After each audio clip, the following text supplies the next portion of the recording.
Bonjour mes chers amis, et on est déjà au 5e vidéo, et ça va être notre dernier pour cette semaine, et on va continuer notre étude, et on arrive au chapitre 1, verset 11. Notre bon Père du ciel, je suis heureux de constater dans ces 10 premiers versets qu'on vient de lire, à quel point tu es impliqué dans la race humaine. À quel point tu as agi dans la race humaine. Tu es un Dieu qui intervient chez le croyant et chez le non-croyant. Tu as envoyé ton Fils. Tu as parlé par le Fils. Donc, tu agis, tu accomplis dans ta volonté. Tu arraches des hommes et des femmes du siècle présent mauvais. Donc, conduis-nous encore ce matin. Parle-nous encore ce matin. Fortifie-nous afin qu'on ne soit pas troublés. Qu'on ne soit pas troublés. Ou comme Paul dit ailleurs, qu'on ne soit pas ballottés à tout vent, à toute doctrine. Au nom de Jésus. Amen. Je résume encore un petit peu. Paul, des années alentours de 55, après Jésus-Christ, décide d'écrire aux Galatiens qui sont troublés, qui sont perturbés par des hommes qui sont venus de Jérusalem, des faux docteurs, se disant envoyés par les apôtres, et ils veulent emmener l'Église à ajouter à la doctrine de la grâce la circoncision et la loi, où on va voir la chair. Ils disent que ce n'est pas suffisant de croire, de se repentir et de croire, il faut aussi se faire circoncire et de pratiquer la loi. Paul dit, faites pas ça. Hein? Si vous vous laissez troubler et si vous suivez ces gens-là, vous allez être anathème comme eux-mêmes sont anathèmes. On a vu aussi que Dieu a dit, je vous ai arraché du siècle présent qui est mauvais. Cette période de temps dans l'histoire de l'humanité, elle est mauvaise. Pas mauvaise parce qu'elle fait des péchés. Elle est mauvaise parce qu'elle a rejeté son Dieu. Elle ne recherche plus la gloire de Dieu. Elle aime mieux croire à un Bing Bang. Elle aime mieux croire à des religions qui te permettent de te sauver toi-même par des bonnes œuvres. Elle ne veut plus faire, parce que les religions qui prêchent le salut par les œuvres ne font plus la gloire de Dieu. C'est pour ça finalement, ils mettent leurs saints sur des piédestals, des statues, puis on les prie. Ils se sont détournés de Dieu. Ils ont abandonné de faire la gloire de Dieu. Et ils font la gloire des hommes et des femmes. Si tu veux avoir des explications là-dessus, va écouter les vidéos sur l'Épître aux Romains, chapitre 1. Il dit, moi je vous ai arraché. Donc il dit, maintenant ne vous laissez pas détourner de l'Évangile. On a vu ça hier. Si vous vous détournez de celui qui vous a appelé, par Jésus-Christ, par la grâce, vous êtes anathème. Celui qui vous appelle est anathème, et si vous les suivez, mais vous allez être anathème avec eux autres. Et ce matin, on va aller un peu plus loin dans l'Épître aux Galates à partir du verset 11. Lisons. Je vous déclare, frères, que l'évangile qui a été annoncé par moi n'est pas de l'homme. Car je ne l'ai ni reçu, ni appris d'un homme, mais par une révélation de Jésus-Christ. Vous avez su, en effet, quelle était autrefois ma conduite dans le judaïsme, comment je persécutais à outrance et ravageais l'Église de Dieu, et comment j'étais plus avancé dans le judaïsme que beaucoup de ceux de mon âge et de ma nation, étant animé d'un zèle excessif pour les traditions de mes pères. Donc ce matin, nous allons voir ces quelques versets. Et Paul va nous déclarer, au verset 11, « Je vous déclare, frères de la Galatie, sœurs de la Galatie, sœurs du Québec et du Canada, et pour mes amis de la France, que l'évangile qui a été annoncé par moi n'est pas de moi, n'est pas de l'homme. » Paul se considère comme un homme, donc pas de moi, n'est pas de l'homme. Il nous avait dit au verset 1, « Je n'ai pas été envoyé par un homme, mais par Jésus-Christ. » Mais le message que j'ai reçu, que je devais proclamer, j'ai été envoyé pour proclamer quelque chose, l'évangile, la bonne nouvelle. Mais cette bonne nouvelle-là, je ne l'ai pas reçue des hommes. C'est pas tout ce que j'ai été envoyé après avoir reçu. Aujourd'hui, on dit qu'on reçoit l'évangile, on est converti, et là, on va partir en mission, on est en des envoyés. Mais le message, je l'ai reçu des hommes. On m'a instruit, je l'ai lu, j'ai pris les Écritures, la Bible. Donc, je n'ai pas reçu directement le message. Le message m'a été transmis par les Écritures. Mais Paul lui dit, moi, je ne l'ai pas reçu d'un homme, ce que je vous enseigne. Je ne l'ai pas reçu d'un homme. Donc, il dit, je vous le déclare, l'évangile qui a été annoncé par moi, que je vous ai proclamé, n'est pas de l'homme.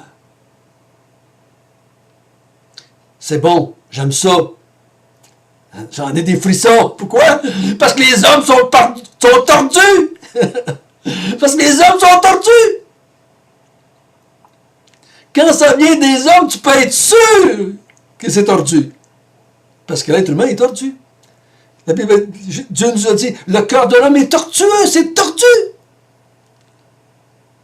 Mais quand ça ne vient pas de l'homme, ça veut dire que ça ne vient pas d'être pécheur. Parce que l'être pécheur n'est pas capable de nous présenter la vérité. Donc, il dit, ce que je vous ai annoncé comme évangile, les chers frères et sœurs de la Galatie, ça ne vient pas de moi. Ça ne vient pas de l'homme.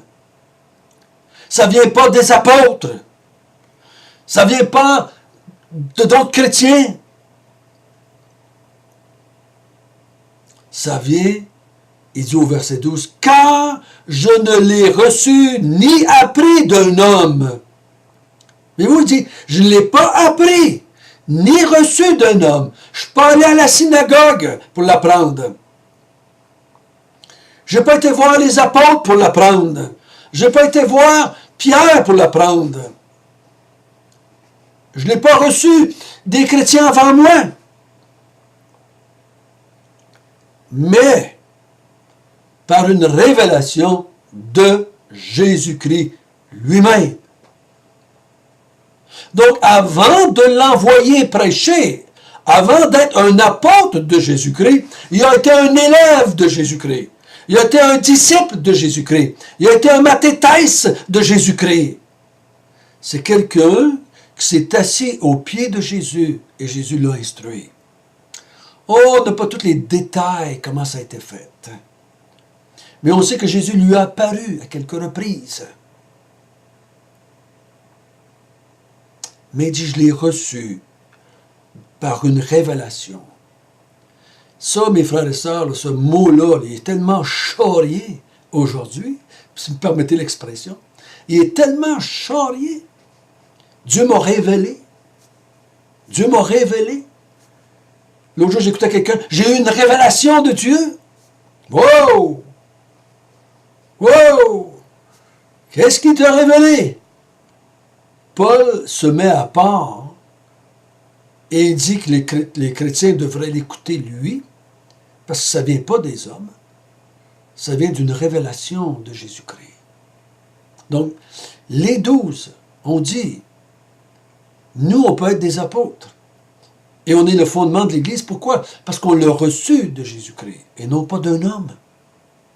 C'est Christ lui-même qui a mis en nous, et il a mis son esprit par après, il a mis son esprit en nous pour qu'on puisse mettre les fondements de l'Église. Ça ne vient pas de nous, ce que nous vous instruisons. Ça vient de Jésus-Christ. Donc, si aujourd'hui tout le monde a des révélations, ça ne donne pas grand pouvoir à leur déclaration ici. Si tout le monde peut se lever et dire, j'ai eu une révélation cette nuit, j'ai eu une révélation hier, et Dieu m'a dit, tu as autant de pouvoir que Paul, tu as autant d'autorité que Paul. Donc Paul ne peut pas n'en appeler au fait qu'il y a eu des révélations, parce que toi tu as eu les tiennes de révélations. Oh, ça m'est arrivé déjà de parler avec des gens qui m'avaient dit qu'il y avait eu des révélations, il y avait eu des apparitions d'anges, de Jésus lui-même. J'ai dit, qu'est-ce qu'ils t'ont dit? Qu'est-ce qu'ils t'ont fait? Mais ça ne peut pas être ça. Ça ne peut pas, parce que ça va contre les Écritures. Ça ne peut pas être ça. Ça ne marche pas avec l'enseignement des apôtres. Ça ne marche pas avec le plan de la révélation de Dieu. Ça ne peut pas être ça. Les révélations, pour moi, c'est terminé. Il n'y en a plus. Il n'y en a plus. Les révélations, parmi les Écritures, il n'y en a plus. Tu ne peux pas rajouter à ce que Dieu a dit. Tu ne peux pas enlever. C'est ça qu'il dit à quelques reprises, hein, dans certains livres de la Bible. Celui qui enlève ou qui rajoute quelque chose à ce livre, qu'il soit anathème, qu'il soit maudit. Ou sa part va être retranchée de l'arbre de vie. Si tu rajoutes à la révélation. Moi, j'ai souvent parlé avec les témoins de Jéhovah, les Mormons.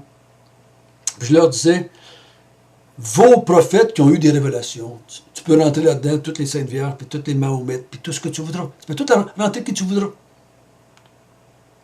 J'ai dit, qu'est-ce qu'ils t'ont dit que je ne sais pas par les Écritures? Qu'est-ce qu'ils t'ont révélé que j'ai besoin de savoir pour être sauvé, que je n'ai pas dans les Écritures?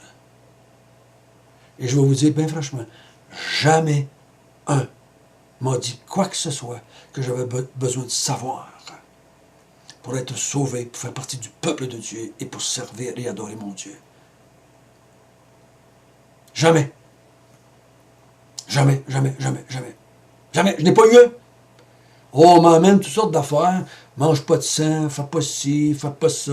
Mets un voile, mets pas de voile. Va pas là, mange pas ça, touche pas ça. Ça n'a rien à voir avec l'Évangile. Ça n'a rien à voir avec l'Évangile. Mais, ce qui est dramatique, c'est qu'on voudrait que ça soit aussi fort que l'Évangile, aussi puissant que l'Évangile. Et si on ne le fait pas, on est condamné. Non, non. Ce que j'ai besoin de savoir, ce qui avait besoin d'être révélé pour mon salut, pour être arraché au siècle présent et que je fasse la gloire de Dieu, Paul l'a reçu de Jésus-Christ lui-même, dans une révélation, et nous l'a transmis. Et parce qu'il dit, l'évangile que je vous ai annoncé, donc il ne l'a pas gardé pour lui, il l'a annoncé aux gens de la Galatie, et ailleurs aussi, bien entendu. Il faut faire bien attention. Il dit, l'évangile que j'ai reçu ne vient pas des hommes. Et il dit au verset 13, il dit, vous savez en effet, quelle était autrefois ma conduite dans le judaïsme, et comment je persécutais à outrance et ravageais l'Église de Dieu, et comment j'étais plus avancé dans le judaïsme que beaucoup de ceux de mon âge et ma nation, étant animés d'un zèle excessif pour la tradition de mes pères. Donc je n'ai pas... ce que j'ai appris dans mon passé, ce que j'ai appris en tant que juif, en tant que disciple de Gamaliel, en tant que pharisien, ne m'a pas amené à connaître l'Évangile. Ne m'a pas amené à comprendre la grâce qui était en Jésus-Christ. C'est pour ça qu'il dit dans un autre livre, tout ce que j'avais fait avant, je regarde ça comme de la boue, je le rejette, ça ne sert à rien. Paul n'était même pas approchable par quelqu'un. Paul, quand les chrétiens l'approchaient, il les tuait. Comme Étienne. Donc il était loin d'écouter. On le tuait. Donc pour lui, Dieu a fait quelque chose de spécial pour lui, uniquement pour lui. Il lui est apparu sur le chemin de Damas. Il l'a renversé. Comme on va voir demain, quand il a plu à celui qui m'avait choisi de révéler en moi. Donc, Dieu a agi dans la vie de Paul d'une façon très forte. Parce que dans son tempérament, dans son caractère, dans son éducation, dans sa connaissance, dans son zèle excessif, il n'a pas écouté aucun homme. Donc Jésus est intervenu lui-même et dans une révélation, il a dit à Paul ce qu'il avait annoncé en Galatie et ailleurs. Ce que nous avons aujourd'hui dans les Écritures. Frères et sœurs, il est important de s'arrêter et d'examiner l'Évangile que j'ai reçu. Est-ce que l'Évangile que j'ai cru est une révélation de Dieu ou c'est une invention humaine, comme la plupart des religions le sont? Vous savez, je me souviens d'un moment donné dans ma vie chrétienne, à force de lire, puis d'étudier, j'étais venu à me poser la question, mais l'Évangile que j'ai reçu, était-elle l'Évangile proclamé par les apôtres, par Paul? Ce qu'on m'a dit de faire pour être sauvé, est-ce que c'était vraiment complet? C'était-tu assez? C'était-tu ce que Dieu proclame? Vous savez, chaque enseignant doit refaire le même travail. Chaque enseignant digne de ce nom doit retourner aux Écritures pour être sauvé. Et il doit prendre les Écritures et les enseigner. Hier, j'écoutais un homme qui prêchait, et il prêchait à partir d'une confession de foi. Une vieille confession de foi de Londres. Je me suis dit, non. Il faut retourner aux Écritures. Il faut retourner à la révélation. Chaque enseignant doit retourner à la révélation et étudier le livre et enseigner le livre, même si ça va contre ce qu'il a entendu. C'est la révélation de Christ qui est la vraie évangile. Les autres sont des faux évangiles. Donc, la base de tout enseignant, c'est les Écritures. Ce n'est pas ceux qui ont passé avant moi. Je ne dis pas qu'on ne peut pas vérifier ce qu'ils ont enseigné. Mais c'est pas ça que j'enseigne, parce qu'ils l'ont dit. Des fois, je parle avec des gens, puis ils me parlent plus de Calvin qu'ils me parlent de Christ. J'aime mieux qu'on parle de Christ. Parce que Calvin, quand il était dans son temps, il ne parlait pas de Calvin, il parlait de Christ. Pourquoi est-ce que nous, on parlerait de Calvin? J'ai rien contre Calvin. J'ai lu ses livres. Pour savoir ce qu'il pensait de les Écritures. Mais je ne me suis pas satisfait de ce qu'il a dit. Je suis allé moi-même dans les Écritures. Il faut toujours retourner aux Écritures et veiller à voir à ce que vos enseignants retournent aux Écritures. Et non pas à des traditions d'hommes, à des confessions de foi d'Église, à ce que mon pasteur a dit, à ce que mes parents ont dit. On retourne à ce que Dieu a dit dans la révélation qu'il a donnée par Jésus, et ici, par Jésus directement à Paul. L'évangile que tu crois, que je crois, est-elle la révélation de Jésus-Christ à l'apôtre Paul? Oh, comment c'est important de vérifier ça. Notre bon Père du ciel, merci que tu n'as pas laissé la job aux hommes. Tu l'as fait toi-même. Tu es venu auprès de certains hommes et tu les as enseignés toi-même. Pour les apôtres, 3 ans. Pour Paul, c'est pas clair, mais tu l'as fait, il dit lui-même. Et toi-même, tu lui es apparu. Pour l'instruire, pour lui parler, pour qu'il comprenne l'Évangile, pour qu'il connaisse l'Évangile, afin qu'il puisse transmettre ce qu'il avait reçu par révélation. Ô notre Père du ciel, aide-nous à toujours retourner à la révélation dans la Bible pour fonder notre salut, afin de ne pas être troublés. Au nom de Jésus. Amen.